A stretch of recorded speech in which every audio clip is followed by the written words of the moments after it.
Εσείς. Τους πήρα τηλέφωνο, τους λέω έτσι και έτσι. Μου λέει, ξέρεις τι απάντησε, μου δώσανε. Ναι, πώς το είπε, θα δούμε. Αυτό ποιος το είπε? Ο Δήμος. Καλά, τι θα δούμε, και εσείς εδώ πέρα πώς θα Ξέρω εγώ. ζήσετε?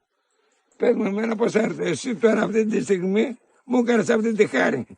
Ο άλλος θα μου κάνει τη χάρη αυτή να έρθει απάνω. Και είναι πολύ δύσκολα για να έρθεις. Είναι πολύ δύσκολα. Ο δρόμος είναι χάλια. Δεν περνάει.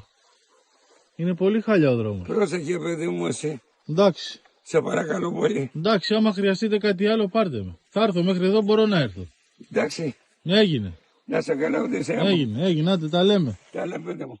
Καλό ξεμόραμα να έχουμε. Να είστε καλά.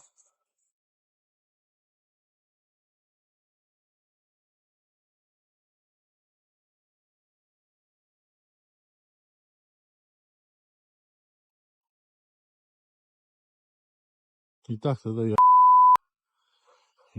έχουν αφήσει τον άνθρωπο, είναι εδώ, ζουν και οι οικογένειες μου στο ρέμα. Ο άνθρωπος είναι με καρδιές με το ένα με το άλλο, έχει να πάρει τα φάρμακά του και κοιτάξτε εδώ, έχει γίνει από την βροχή που έδειξε. Έχει χαλάσει ο δρόμος, έχει ενημερώσει την αστυνομία και πάει η αστυνομία στο Δήμο και τους λέει θα δούμε πότε θα το φτιάξουν. Και ο άνθρωπος είναι 80 χρόνων μόνος του. Βγάζει ντροπή ρε φίλε, τι να πω να πω.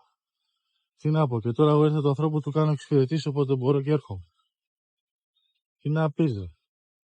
Τι να πεις ρε με τα εκεί πάνω.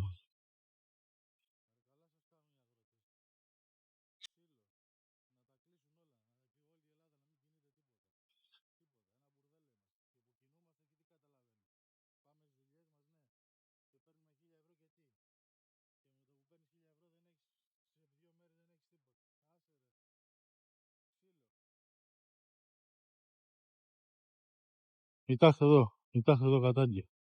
Και εδώ για να έρθω πίσω είναι γεμάτο λάσπη, πάρα πολύ λάσπη. Δήμος Οροπού, συγχαρητήρια.